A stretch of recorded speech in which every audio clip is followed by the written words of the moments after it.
A new day dawns here at the Overwatch Beat Invitational Season 4. Day 2 is going to be underway. I'm ZP here with Jason. And Jason, today we get to go through the lower bracket and see what teams will survive.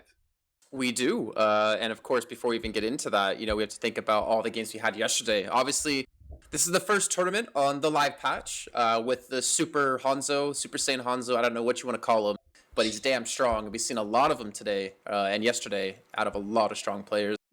Had some really good games, and I think we ought to see who are probably most likely the favorites now in the whole tournament, ZP.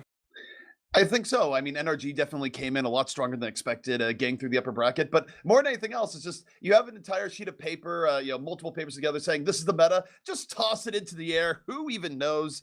Even the vaunted Hanzo, where Hanzo did have some really good moments, wasn't getting played in every time situation. And the general theme that we saw is that teams were experimenting.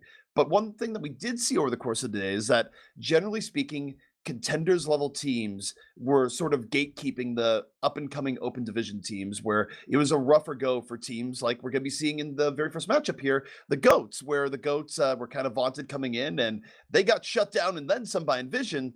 But that also means this is going to be a bit of a test as we get into our first matchup, as LNL would have something to prove as they are trying to stay in contenders themselves. Yeah, I mean, that should be what's happening, right? The contenders team should be beating the open teams, like if you think about it. But we did see a lot of open teams actually have some relatively good plays. Karasuno did decently well. They got through to play against Energy in the semifinals. They did lose 2-0, but that 2-0 wasn't necessarily a true story of how the match did go. Even Grizzlies had some really good play. I was actually really excited to see them as they lost to Envision in the semifinal. And then No Clout. I mean, they lost in the first match, but they still looked like the No Clout we saw back in Season 3 of the Beat Invitational. So there's still a lot of hopes for them, and I think there's still a chance one of those open teams could get through to the grand finals.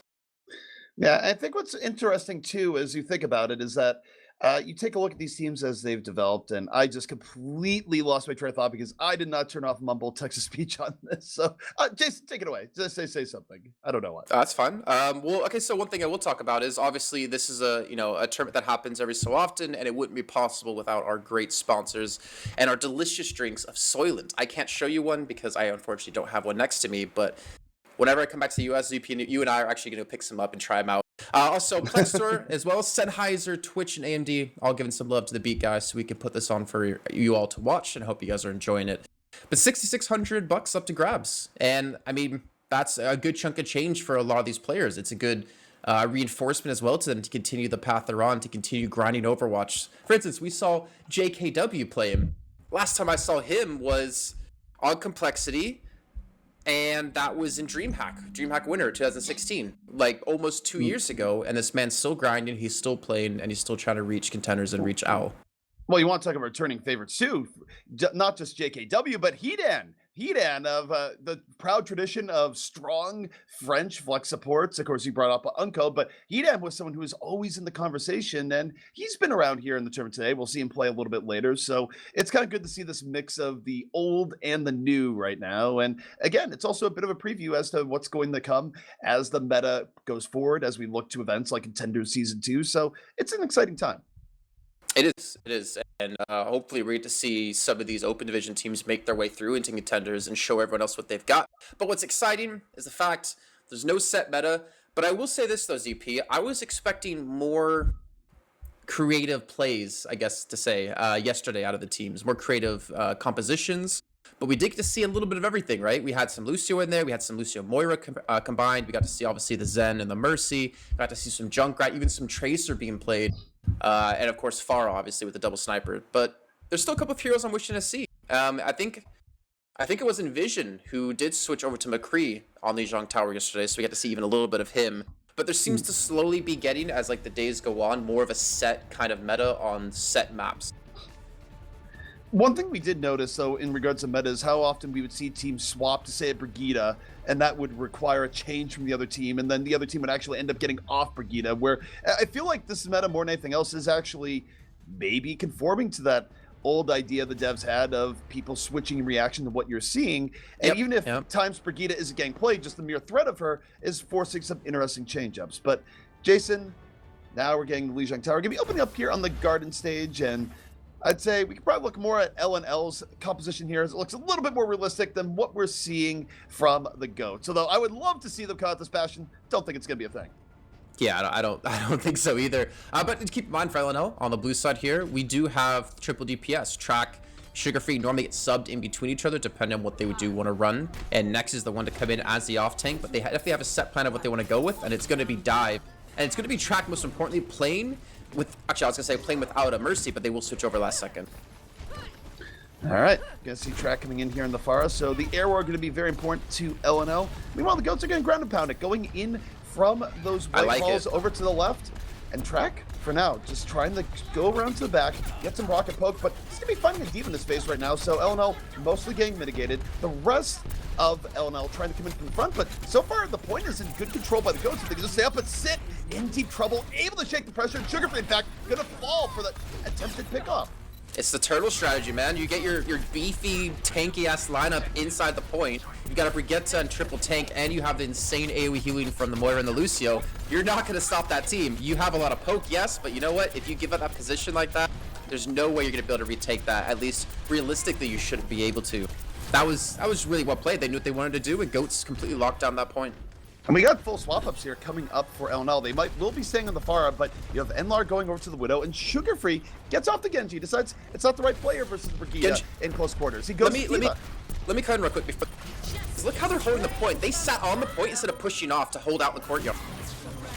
And look, Track came in from the other side. The barrage came in, got it early on, but the counter's coming in. The coalescence from the defense gonna be pushing LNL back. It wasn't enough off the barrage, and now I'm curious to see if Track is actually gonna stay on that Pharah. I don't necessarily see a reason not to. Obviously, the angles are really hard to hit, but there's windows in Lijiang Tower that you can fight from. The Demon's going to be very annoying for you. Now the Rally's going to be coming out. They're going to get the extra armor. They've got the group off on Nalar. But yeah, sorry to cut you off earlier, but they don't even sit in courtyard anymore because you know what? Who the hell on their team can poke? Who the hell on their team can hit anyone that's ranged on the other side? So they play smart, they sit on the point, and they force them to come to them to fight. Yeah, I mean, you see Track right now going, I guess I'm going to try poking from the side. He's getting very little done on this Pharah right now. Meanwhile, GOATs, very confident just staying here on the point. Meanwhile, you look at Wavy. Has the Graviton up, going to be looking for the age-old Graviton in the pit. Not going to get that, but hey, just walk forward and kill Enlar. What's stopping you here as the GOATs continue to maintain control here on the point? Now, you have a self-destruct on the top. A little bit more aggression coming from LNL, but not resulting in too much here just as the GOATs go back to their hiding hole here on the point.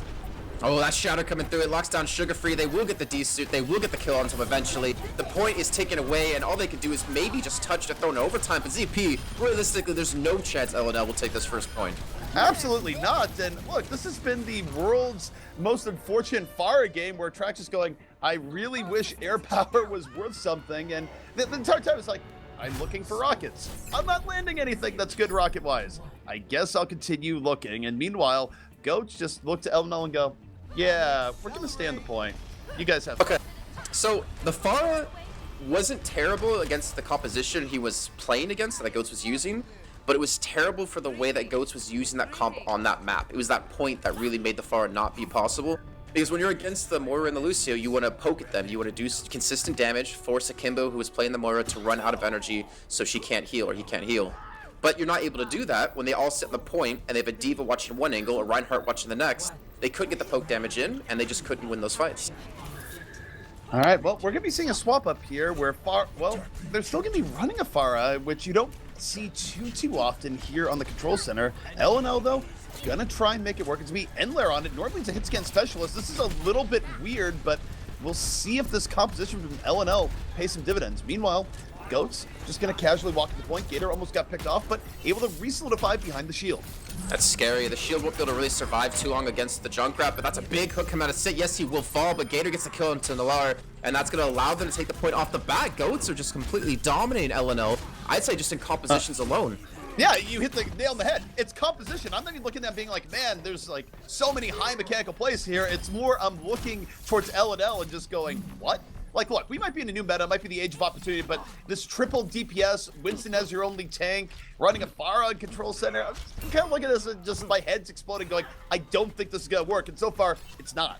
The thing is, like, what are they gonna? I mean, I like seeing a Hanzo, but I don't see Track getting a realistic pick unless there's a major misplay of the goats, unless they position themselves in such a stupid way. And also, there's no Diva to stop the Orisa. Diva's the hardest counter to Orisa in the game, and yet you're not playing her.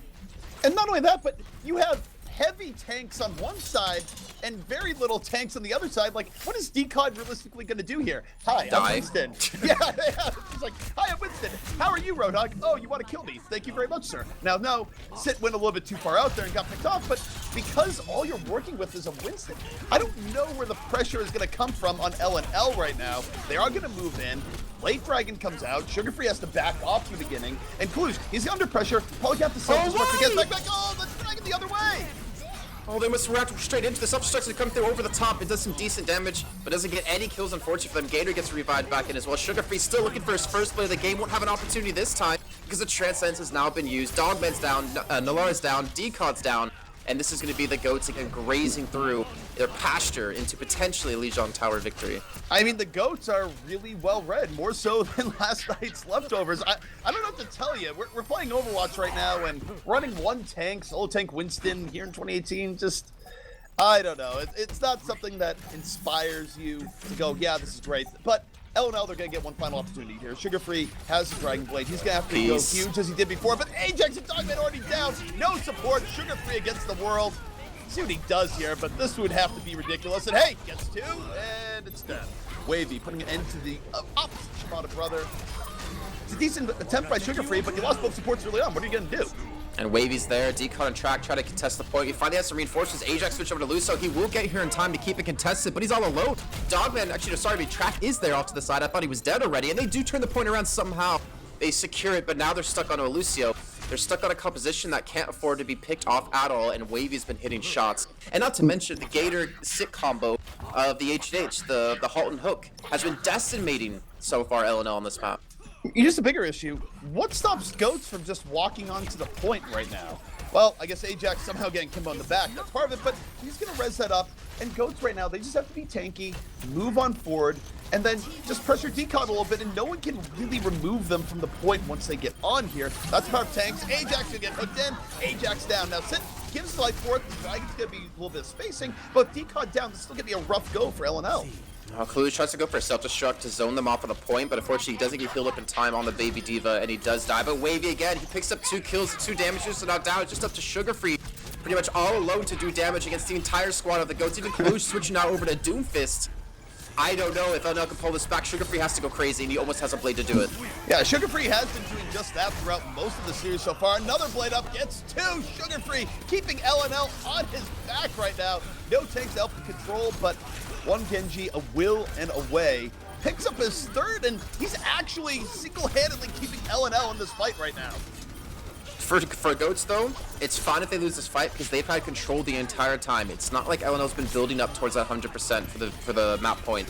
So they're not really going to be too unhappy. Obviously not going to be happy because they did lose the point here, but they didn't really give up that much ground, and they have quite a few ultimates to work with. Kalush is now going to switch back to Diva. I would imagine Sit might switch, but he's already at 40% on his pulse bomb, and we know how quickly that can charge up. But it's just, I almost feel like it's a matter of time, but somehow L&L have forced Goats to switch off of that H&H combo. Oh, there's no question to the somehow. The somehow has been Sugar Free has been doing the impossible right now in very difficult situations. But now Goats move in, and the early pickup from Wavy can be followed up by the Dragon Strike, pushing L&L way back. Even if they don't get a kill off the Dragon, it's a nice engage right now for the Goats. Decod, really the only thing keeping L&L with the presence on the point, but he's going to focus down. Barrier, though, keeps him alive in the moment. Sugar Free working the outskirts. L&L doing an admirable job of buying some time right now. And with Sit falling, Sit lost that battle against Dogman in the back. That actually could be enough for L&L to hold. Oh, this isn't looking good. Yes, there's still a res for Tensei. He's about to have Valkyrie, but the point is taken away 92%. And I think there's a good chance with how many people that L&L have alive that they could actually take this. What world has this worked out for them? It's some world that we're living in right now. I wouldn't have expected it, but for now it's working. You have Sit, though, coming back in for the Ghost. Dogman gonna transcend. L&L feeling it, investing what they have to stay on to the point. You have the last one, swaps Doofus, and punches Ajax right into the wall. Kalush uppercutting Winston, another punch. A double kill for Kalush. Doomfist has made his appearance. Just when you think the meta hasn't shown us everything it has, well, now you got Doomfist, and he uppercuts another. Over and over again as the Goats take map 1 away from L&L. Dear Lord, that honestly, that just turned out to be way closer than it should have been in the first place, but that was such a good job by LNL to fight their way back in off of some great individual play off this man you're seeing here on your screen. Realistically, I don't like what LNL ran here in the beginning. I think they won in spite of their composition, or sorry, they did well for a while in spite of their composition, not because of it. Eventually, they ran into their weaknesses because if your plan is, oh, yeah, sugar-free, just kill 3-4 people every time, well, eventually that's not going to happen, and sometimes you're going to take a fist to the face, as it turns out. You know what's crazy? Is that track on Lijiang Tower on the Hanzo/Pharah with the first point Pharah where he really couldn't do anything. He had 32% of his team's damage. And they're running a triple DPS composition, so seeing 32% is actually like a ridiculous number. And that means he was putting down a hell of a lot of damage on the Hanzo because we know they didn't do much on the first point.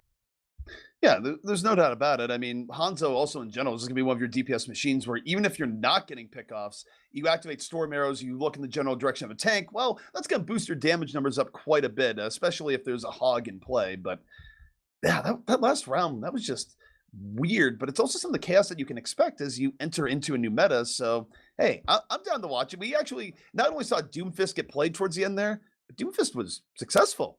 He did work at the end.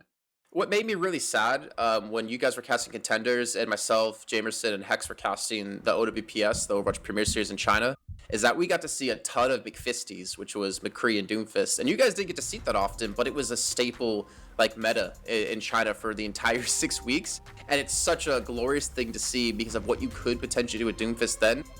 But obviously now it's a little bit more tough and he's more situational, i.e., oh crap, we're about to lose the point. Let's switch to Doomfist because I died and I need to get back quickly. You know, that just tells me that if China, going into OWL with the Shanghai Dragons, had decided to stick with the McFist as opposed to abandoning the way of the fist, they could be number 1 right now as opposed to number 12.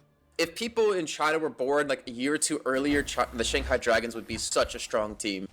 Like because of age restrictions is why they're not doing so well. Is why they didn't have like the strongest roster they possibly could have for OWL. It's unfortunate for them, but hopefully like next year. Yeah, 2019, they're going to be able to put up better numbers and maybe get their first victory. That feel when all your best players can't meet the age limit. Well, of course, the Dragons, look at it this way. They can't go anywhere but up after the season, so expectations couldn't be better for them going into 2019. But well, eventually it has to go up, right? You would think so. I mean, if you want to go for, if they do lose out the rest of the season, I mean, could they go for 2 perfect seasons in a row? That would be ridiculous. But next level. Let's not speculate on that. Let's take a look at this defense coming out here from LNL, where LNL could be running a almost more traditional standard dive defense, but with the addition of good old Brigitte. But it does mean that they only have 1 real tank in DCOD and sort of the flex tank, whatever you want to call Brigitte, where it's like, hey, we have 4 different roles practicing Brigitte, because why not? Yeah, good luck being dive into this composition, running 3-3 with speed. Like, they're going to get straight on point. You have to dive into them and sit on Brigitte, just going to be like, all right. What squishy wants to come into the back line that I can hit? But somehow Nalir gets a kill into a Kimbo? That's huge. That means the healing engine behind all this is down. You're not going to have Moira laying down her ridiculous amount of heals, but Nex goes a little bit too far deep. But I don't think it's going to matter. The defense of LNL should be perfectly fine here. You kill the Moira, you cut off the lifeline to the entire push. I'm actually really impressed that LNL won that fight like they did. I was honestly expecting Goats with the way they rushed onto point and got set up, that it should have been them to take it. Because if you jump into this tank setup, like you're gonna say, you know, goodbye for Sugar-Free and Nalir. Oh, and Kalu's gonna get staggered. That's gonna buy even more time here. I agree with you. I'm actually not quite sure how Akimbo got picked off, but here's the issue: is that Sugar-Free had such a monumental early opening here. He's gonna have to play for the next fight. And yeah, what are you doing? Have gotten picked off. Yeah, I don't know. He was like under bridge by himself practically, like that far in when the rest of his team wasn't there. Guys, we should move forward. Oh no, I'm dead. I guess we wait 30 more seconds. That was the thought process. I mean, I'm just glad there was a thought process there for him. You're saying I'm giving too much credit. All right, well, speaking of credit, here comes Sugar-Free, dives in, looking for the 5 cleave in the middle of it here. Not quite as good as he thought. Moira's going to heal off the damage, but Sid falls. There's the EMP over the top, and LNL's ready to dive on in. If Sugar-Free couldn't finish it, Dogman certainly could. And LNL easily going to be mopping up here where they have a pretty good ult economy going, because they're going to be able to rally after this and keep themselves in even better shape going into the next fight. That EMP is like a really crucial combo for the way they can play that. They're not able to recycle again with the changes to Sombra, like what, 3-4 patches ago. The rally will come in. They will get the extra armor, so they're more tanky. But Gator, he's got the opportunity to just slam them down when they only have one shield to protect them. As long as he doesn't get stunned mid-shatter, this is going to be disgusting. Oh, he drops the hammer, gets 2, but they're a little bit spread, but hits. Oh, that was big. Yeah, they got both supports. Ajax down, Brigitte down, and guess what? Goats just get to roll onto the point. They didn't even care about the extra rally armor. They did their duty, and it's the Earth Shadow of Gator, as you called out, Jason, that makes a difference. So, Gator with like the 400 IQ play, by the way, because they know they didn't use Sound Barrier last fight, right? He shattered Ajax, he shattered Next, and he had one more. I couldn't see who it was. And instead of charging any of the other targets, which he would have killed with a charge, he went for Ajax to take that Sound Barrier out of the fight. Really smart play out of him, and that gave him, well, with that, obviously with the shatter, gave him that first point. And you're dealing with more momentum here, too. Even though Sugar Free can shut this down for good blade, look at Wavy. He's going to have the Graviton up. You catch a Genji in that, he's not going to be able to get away. The defense, it was really aggro here. Early barrier into the blade, but Sugar Free's caught by the Graviton. They were ready. The Goat's going to clean them right on up, and now they get the opportunity they're looking for as they just cruise on into first. That Graviton made all the difference in the world. That was massive, and now Sugar Free switching to May. The point's already 2/3 of the way done. He actually might have an opportunity to touch it. They're going to be able to finish this off with 4 minutes left, almost 5. Oh, that Graviton at a Wavy just like saved the day for them. I do feel like we cast her cursed to an extent. We're just like, yeah, Sugar Free is the play, but what about the, oh, he's stuck in the Graviton. Well, them's the breaks. But Damn. that is a quick time coming out from the Goats. And bear in mind, LNL, they were a contenders team in season 1. They do have to fight for the right to stay in for season 2. But if Goats can take them to task like this, if they make this a quick 2-0 that knocks LNL out of the tournament, that is a grim reality going forward. I wasn't even trying to make that pun, but yes, it is a grim reality going for them into the future, because then it's just sort of, okay, you still have to do better in trials, or guess what? You're looking at open division to get back in and not participating in season 2 and looking to season 3. So even though this is technically a lower stakes tournament for LNL, there's a lot of implications going forward here as they look to secure their Overwatch future. Yeah, and one of the great things that I love about these Beat Invitationals is that we get to see teams that normally aren't shown. For instance, like the Open League division, I don't believe they have like their games broadcast, and maybe like the playoffs, maybe like the grand finals, stuff like that. But Goats, they won last season, and they're not a team you can scoff at. There's still a lot of good players in the Open division, and it's great to give them some time, to see what they can do against, the top dogs, minus Owl, obviously, in a tournament format to show what they really can bring to the table. And they've surprised me. They've done really well. And like you said, they're on the verge of knocking out LNL because it's do or die time. You lose any of the matches today, and you're out. Yeah, I mean, this is it. This is the last chance that you have. Yesterday, you lose. You can lick your wounds, come back, and be like, okay, we'll be better the next day. No. After this is now LNL's time where they need to go through, capture point B, and ideally for them, do so with a reasonable amount of time remaining if they want to turn their fate around. Oh, here we go. Kicking off the second half. LNL, the fate is in your hands, and they will continue to run dive. A little bit more old school dive, though, with D.Va next this time. Not seeing Brigitte anymore. No Brigitte, but we do have Sugar Free on Genji. And look, the way he's been playing it, I'm actually fine putting Genji in any situation possible because he makes the impossible possible. Goes in, looks for Zen, easy damage, not quite able to finish it off, but already 28% towards the blade. The problem is that Decod died early. Ajax dies trying to res him, and this is not going to be super successful for LNL, but Sugar Free gets to leave with nearly a full Dragon Blade. Yeah, Kimbo, he was in a really rough spot. He actually got jumped up in a lair and decod and then did die. He should be able to get back in time since they actually have these staggered kills. So luckily for him, it's going to work out. He's already 50% towards his trance, but he's got to be careful his positioning. And they know from yesterday what they like to do. They like to send a lair towards the high ground on the left side. They like to put Sugar Free to the right, like near the wall to get around towards the back. But they're not running like the double stepper composition. So they're actually forcing now at LNL to play the comp that they wanted to play differently. Well, for now, Sugar Free is freelancing on the side. He doesn't really care where his team is. He's just looking to get Dragon Blade charge at the moment, and he's going to get it. Early Dragon Blade up. How quick does he use it? He was in the Dragon Blade position, holds on. Doesn't use it just yet. Finally uses it towards the end. Goes for Zen in the back. Gonna slice a Kimbo right on down, and dives in a little bit deeper. Gonna get blown up, but it's not gonna be enough for the offense, I don't think. I think that D.Va self-destruct to save things. Well, it might not be enough right now for this fight, but the next one it should be because they still have, well, Decod, you need to die or get out, son. Like, you need to die or get out. Well, he That chose might die. have stuck. Yeah, I mean, he chose die, but it might have been a little bit too late because Luke is coming back from spawn already. The kills they did pick up with the blade, keep in mind, the big ultimate they were using as a linchpin to take the point, and they're back here now to you're already ready to brawl.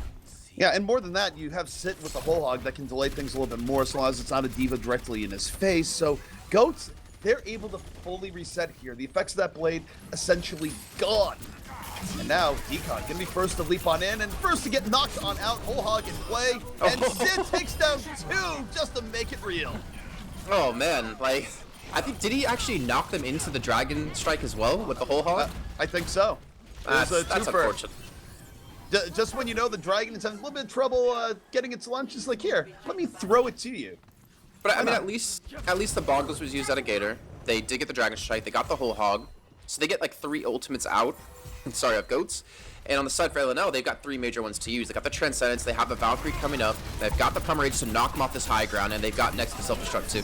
Super early Transcendence coming out of Kimbo here. And the problem for the Goats is that you look at Dogman, he gets the Transcend way later. This is a massive advantage for LNL as they move on in. The Self-Destruct probably going to seal the deal here. They get wavy early on. Goats getting pushed into a literal corner, but LNL might have gone a little bit too aggro. Dogman falls immediately after the Transcendence. Enlair, though, on the side. Sit on the other end, but it's not going to matter. Sugar free with the blade. Going to pick up 4 before it's all said and done. And that will be enough for LNL to take this point. But a lot of time has gone off the clock, Jason. It's actually unfortunate that Sugar Free had to use the blade there. I think they weren't feeling confident enough to take it without it, so they had to tell him or force him to use it. Because what's going to stop them on the other side? Like, they used Trance, like, Akimbo already used Trance in the last fight, so he's not going to have it for this one. They used Valkyrie, they're not going to have it again. He had a good opportunity to do the Sugar-Free plays on second point Anubis, but now switching over to Thara, he's going to have a hell of a time here to get any kills, I think. I think that's going to be right, as, look, Pharah can be effective here in this last point, but you take a look at how the defense is setting up. It's not the most ideal Pharah setup. Now, Sugar-Free has made good use of really hard situations in the past, but for now, what is he looking at? Mostly Roadhog, I suppose. Sip the whole hog going to be pushing him back, and this is just going to be a long process for LNL, it feels like. Oh, Kimbo takes down Nalara. They were trying to wait for him to distract from the backside, while Gator with the shield is able to keep them locked in the catacombs. And now they're going to get swarmed on. They got to be careful, though. You don't want to, like, overextend Goats and lose people at this point. But they should be fine. They're cleaning them up. It's always scary for a defense because there's so many instances where defense will overextend and suddenly give an opportunity to the offense. But their cleanup here has been clean, and Sugar-Free, I don't even know if he's going to get away. 20 HP, just barely avoiding long staggers. Sid grabs next at the very end. I'll give Sugar-Free this, though. He just switched to Far, right? He's already at 90% on his barrage off that one fight alone, so he did some serious damage. Sugar-Free, whenever I've seen him, has been one of the very most impressive players I've seen. He's a guy that I could see him being a linchpin on a major contenders team in the future. I don't know if LNL is going to be that team, but anytime I've seen him, he's been excellent. And now that barrage could be the linchpin here as they move on in. Could be, but it's going to be tough. He's up against Narisu, who's going to be tank. He's got a Diva to run into his face and mitigate the damage, and a hook potentially to come in out of Sit. Look at Decon, he's getting blown up. He will have to be using that Pomerades as Self-Destruct comes through. He catches a Kimbo. Early kill, and now Sugar-Free, room to work with, drops the barrage right on top of Arisa, gives his life for it, but that might have been worth. Still 5 up for LNL. Decon jumping around, but you see the whole hog from Sit.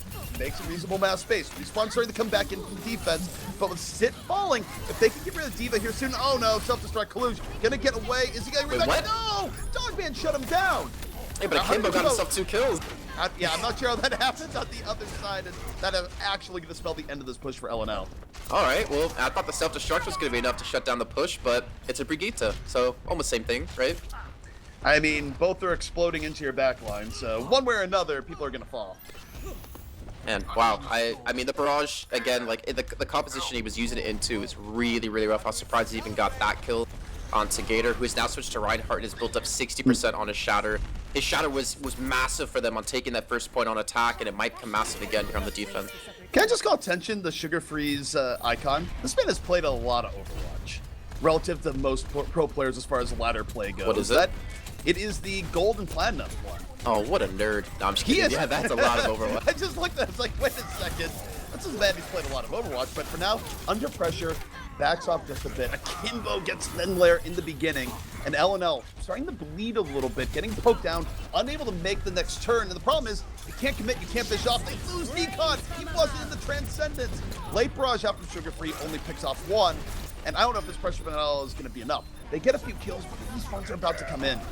Oh, the Shatter hits Ajax. Ajax is down. The Mercy is going to fall out of the sky, and they will get a massive kill. It's with one support gone. It's all onto Dogman and Nalir to heal them up, and I don't know if they can really do that. Gator, though, low on HP. He'll now die. Akimbo is looking for someone if he's getting knocked around by Decon with his angry fist. Last-ditch effort here for the Goats. Oh, Oh, self-destruct out of nowhere. Takes down 2. And that is probably going to be off. Luge once more being the safety net for Goats here. And that's going to let them push away the attackers. 1 minute to go. Sugar Free's gotten back-to-back barrages in these fights. Dogman's gonna have Transcendence, and they will have Valkyrie, but there's a rally to compete with, there's a Mei to compete with, and if they finish in overtime, if I'm not mistaken, ZP, they get no extra time allotted. Then they have to defend that first third on the first point for 4 minutes and 45 seconds. This is not looking good. Hey, Sugar Free just got Kaluj off the long-range pickoff. Now they have the 6-on-5 opportunity. This could be pretty decent for LNL here. They move on forward. They have to take advantage of it now. You see them dive on in. Transcends right, Sugar Free, the barrage takes down Akimbo. He has single-handedly opened the way here once more. And now Dogman can use the Transcend. Keep everyone alive. Keep the 6-man versus lesser number advantage. And everything is going LNL's way. This is exactly the push they needed. They need to finish with time left. As long as Goats keep contesting, this is going to be so hard for them to defend on the next set of fights. 2 seconds left. It's going to be overtime, and this is going to be so hard now. Even if they do finish this point, they have to defend for almost 5 minutes on the first third of point 1. Yeah, that's the issue. As you mentioned, time is out. It's okay. LNL finally able to pierce on through. Let's assume that they get this here. Now they're just playing for the draw. They're playing for the draw to stay alive. They have the Transcend. They have the Self-Destruct. Oh, they might even beat it. They might even cap. Yeah, this might be going back the other way. Respawns have come back in. Gator can drop the hammer right here, right now. Drops the hammer, swings it right in. Both supports down. And guess what? We don't have to play for the draw because Goats have eliminated LNL right here. That's so unfortunate too. Sugar Free had some really good plays on the far there, but the switch up to like the Doom Fist, the Mei, like you can never underestimate that combo, because hey, a Mei can create a wall for Doomfist to smack people into. Then if you freeze them, it's like, hey, that's another, punch you're not gonna miss. That's such a disgusting little like quick pick combo at the end, and Goats have done it. I'm surprised, but pleasantly surprised. No, I mean, it's also good to see the sort of changing of the guard to an extent, where I understand LNL has went through a lot of changes, but look, if we have a successful relegation, right, where you see a new team come from the open division, it also means the system works. Like, I'm not rooting for any contenders team to get thrown out contenders or anything like that, but on the same note, the story of a team coming up through open division and potentially dethroning them and coming on in, it's also pretty exciting. So watching these storylines develop is pretty cool. Also, I will note one thing. I mentioned the Platinum border midway through. You know what that's actually worthy of, Jason? It means that Sugar Free is a man who doesn't smurf like all the other pros do. You talk to your average pro, it's like, yeah, I have like 6 different accounts. That man has consolidated directly onto one. Honestly, that must be a sucker for pain. Because when people recognize you, like even I've had that problem when they recognize your name, they troll the hell out of you. And they don't care because it's their Smurfs. Like almost everyone has a Smurf these days. But hey, he plays a hell of a lot. And he's definitely a good player. And we see this Genji as far have some insane plays. And hopefully for LNL, they just keep ironing things out and then, stay together and look forward. Alrighty. Well, guys, that was our first match of the day in the bag. LNL is going to be going home. The Goats will be clip-clopping their way on forward.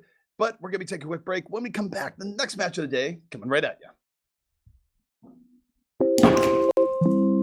Do Goats clip-clop?